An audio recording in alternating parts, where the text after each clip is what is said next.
Online sa hotline. Joining us this morning sa Action Hotline is the Chief of Police sa Moises Padilla, Major Randy Babor. Sir, may agaliwat sa Action Art dari sa Action Radio Bacolod. Yes, sir. Good morning. May aga sa aton mga salamat. Salamat gid sa time. Ma-update lang ko, Major. No, may ara na info nakasulod na sa inyo sa bahin sang Moises Padilla. Kung pila gid exactly to, may mga residente pa nga nagtililipon to sa nagatindan to sa eskwelahan for safekeeping or for safety purposes? Bisa aton nga sponsor nga initial information, may ara dito nga nag-evacuate no, sa Nakuruhan Elementary School. Pero hindi pa naton makuha ang exact nga number nila. Kay ang ginaisip na to sang mga number of household, though according sa initial information, mga more or less 100 household ang ato dito. Bako na muna mo, mag 100 household, kung i-multiply mo, maglima sa isang household, mga 500 gali na? So madamo-damo nito, sir. So baliin ni sila sumong, ato pa dito, why pas laging alaw, makabalik ang next balay nila? Ang ilang ato to sila subong pan pa to ay sige pang clearing sang aton nga trupa sa army. I see. So hindi pagawa kahit kung magbalik sila sa mga balay nila. Balay nila, correct. We understand. Now, ano to kaniliwat, sir, nga eskwelahan? Nakuruhan Elementary School. Nakuruhan Elementary School. Iya man nagyapon sa Barangay Kintinrimo, sakop?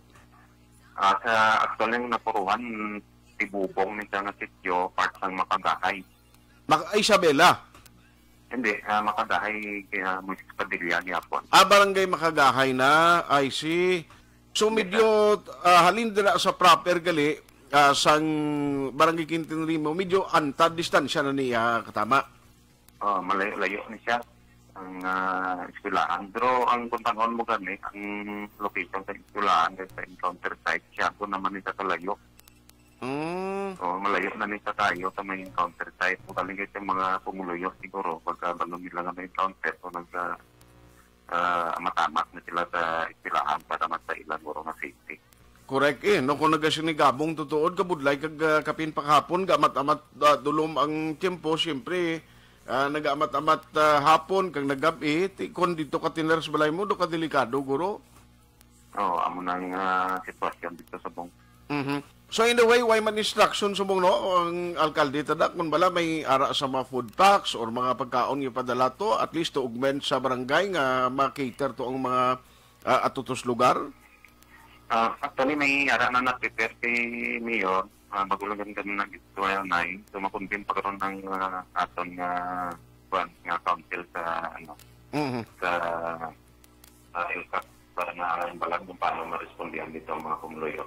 Gani. So kumusta, sir, ang alert status ninyo da kay ang ambal sang army nila ang pagtinerda kag presensya sang atong trupa sang NPA, most probably do may plano mas la kuno nga mga atake sang mga kwandra, mga kampo sang militar man o kung PNP? So, posible, no? Kaya basta pingom sila, so may aragin na sila ng mga future plans. So, mga ganing ginapreparahan man natin, nag-alerto ang ato na tanang unit sa area. Sige. So, on that information kag-update, salamat gid sa imo, Major Babor. Halong gid permi and good morning. Yes, sir. Thank you, sir. Welcome.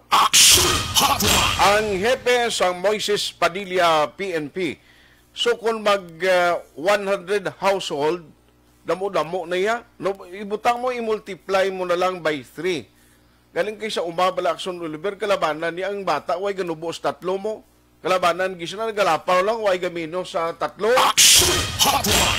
So ang mga nagtipon sa Nakuruhan Elementary School, agod nga mga secure o mabutang sa safety ilang kaugalingon, no, matapos nga may mga pursuit operation sa palibot sa lugar, and then may ara pa clearing operation, most likely siling ni Major Babor subong waay pa ni sila ginalaw nga makabalik sa ila puluyan. Tiambot kon masarangan sa barangay to, kon Makagahay abing nga sakop, kag siguro barangay Kintinrimo, paano labuligan ng mga residente dito nga na-displace, kay ti siyempre bisan may mga bugas kag may mga kalanon pa dito sila kung nangiban sa sobrang nga palagyo nagkalabilin to karon ti